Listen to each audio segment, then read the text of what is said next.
नमस्कार, मी अर्चना जाधव. आपल्या H education या एज्युकेशनल यूट्यूब चॅनलमध्ये तुम्हा सर्वांचं खूप खूप मनापासून स्वागत आहे. तर आजच्या व्हिडिओमध्ये आपण लुसेंट या बुकमधील काही प्रश्नोत्तरे पाहणार आहोत, भारतीय इतिहास या विषयाचे.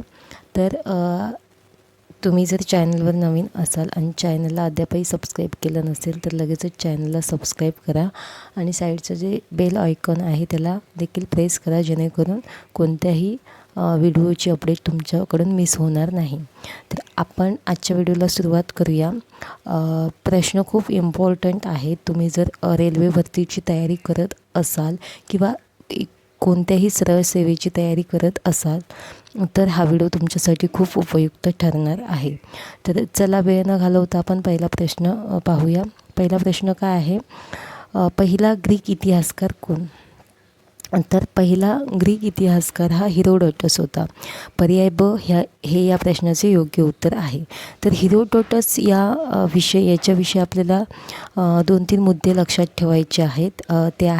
ते इतिहासाचे जनक होते. त्याने इतिहासाचे जनक असं म्हटलं जातं. त्याच्यानंतर त्यांनी द हिस्ट्रीज नावाचा ग्रंथ लिहिला आणि या ग्रंथामध्ये त्यांनी ग्रीक आणि पार्शियन युद्धाचे वर्णन केले आहे. तर हे 2 मुद्दे तुम्ही लक्षात ठेवा. त्याच्यानंतर पुढील प्रश्न पाहूया. पुढील प्रश्न काय आहे? खालीलपैकी कोणी स्पष्टपणे म्हटले की इतिहासातील सर्व निष्कर्ष तार्किक पुराव्यांवर आधारित असतात? तर याचं योग्य उत्तर आहे पर्याय ब, थुसिडाइडस. थुसिडाइडस हे या प्रश्नाचं योग्य उत्तर आहे. बघूया याच्याविषयी 2-3 मुद्दे लक्षात ठेवूया. तर हा जो थुसिडाइडस होते तर हे एक प्राचीन ग्रीक इतिहासकार आणि अथेनियन सेनापती होते.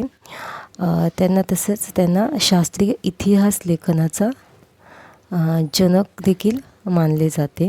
The history of the Peloponnesian or या ग्रंथात अथेन्स आणि स्पार्टा यांच्यातील युद्धाचे तटस्थ कार्यकारणभाव आधारित त्यांनी वर्णन केले आहे.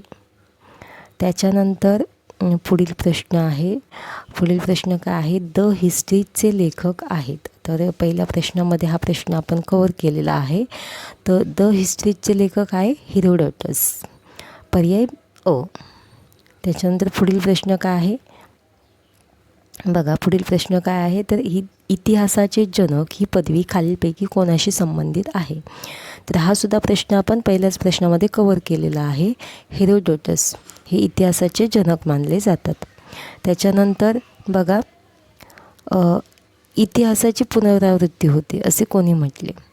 तर इतिहासाची पुनरावृत्ती होते असे म्हटले आहे कोणी? कार्ल मार्क्स यांनी. पर्याय क. तर हा जो प्रश्न आहे, तुम्हाला जर लुसेंटचं तुम्ही बुक घेतलात तर याच्यामध्ये तुम्हाला हेगेल असं दिलेलं आहे, परंतु याच्याबद्दल या प्रश्नाचं योग्य उत्तर आहे कार्ल मार्क्स. तर कार्ल मार्क्सबद्दल आपण थोडक्यात पाहूया. तर द 18व्या ब्रुमेअर ऑफ लुई बोनापार्ट या पुस्तकात लिहिलेले हे प्रसिद्ध वाक्य आहे. कोणाचं? कार्ल मार्क्स यांचं. कोणतं वाक्य आहे? जर आताच प्रश्न आपण पाहिला, इतिहासाची पुनरावृत्ती होते, हे या पुस्तकातील एक प्रसिद्ध वाक्य आहे. तर तुम्ही कार्ल मार्क्स हे उत्तर लिहू शकता जर तुम्हाला प्रश्न आला तर परीक्षेमध्ये. आणि जर कार्ल मार्क्सचा पर्याय नसेल तर तुम्ही हेगेल हे देखील बरोबर पर्याय निवडू शकता. त्याच्यानंतर बघा, इतिहासातून आपण शिकतो की माणूस इतिहासातून कधीच काहीही शिकत नाही, हे विधान कोणाचे आहे? तर हे विधान आहे हेगेल यांचे. पर्याय अ. तर हेगेल यांच्याविषयी आपण पाहूया. तर हेगेल हे एक प्रभावशाली जर्मन दार्शनिक होते. जर्मन आदर्शवादाचा प्रमुख जनक त्यांना मानले जाते. त्याच्यानंतर पुढील प्रश्न आहे बघा.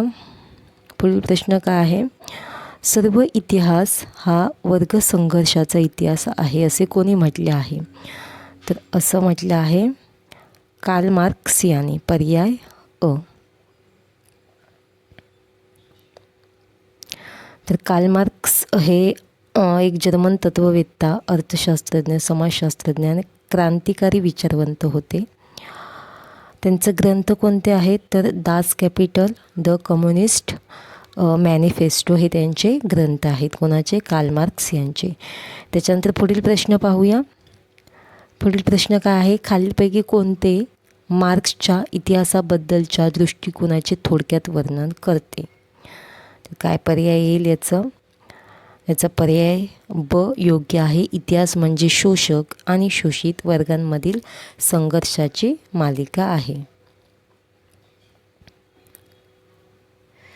त्याच्यानंतर पुढील प्रश्न, खालीलपैकी कोणी द्वंद्वात्मक भौतिकवादाचा सिद्धांत मांडला?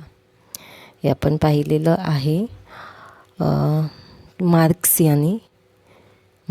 यांनी द्वंद्वात्मक भौतिकवादाचा सिद्धांत मांडला. त्याच्यानंतर पुढील प्रश्न, कार्ल मार्क्सने खालीलपैकी कोणत्या सिद्धांताच्या मदतीने वर्गसंघर्षाची प्रक्रिया स्पष्ट केली आहे? तर याचं योग्य उत्तर आहे द्वंद्वात्मक भौतिकशास्त्र, जसं की आपण आत्ताच पाहिलं, पर्याय ड. त्याच्यानंतर पुढील प्रश्न, इतिहास हा भूतकाळातील राजकारण आहे हे विधान कोणाचे आहे? तर हे विधान आहे सिली यांचं. कोणाचं? पर्याय क, सिली. तर सिली यांच्याबद्दल एक मुद्दा आपण लक्षात घेऊया. सर रॉबर्ट सिली हे ब्रिटिश इतिहासकार आणि निबंधकार होते. ओके, इतिहासकार, ब्रिटिश इतिहासकार आणि निबंधकार. तर हा आजचा व्हिडिओ मध्ये आपण प्रश्न एवढे कव्हर केले. तर आजचा व्हिडिओ तुम्हाला कसा वाटला हे नक्की सांगा. आणि व्हिडिओ आवडल्यास व्हिडिओला लाईक करा. चॅनलवर नवीन असाल तर चॅनलला सबस्क्राईब करा आणि बेल आयकॉनसुद्धा प्रेस करा. भेटूया पुढील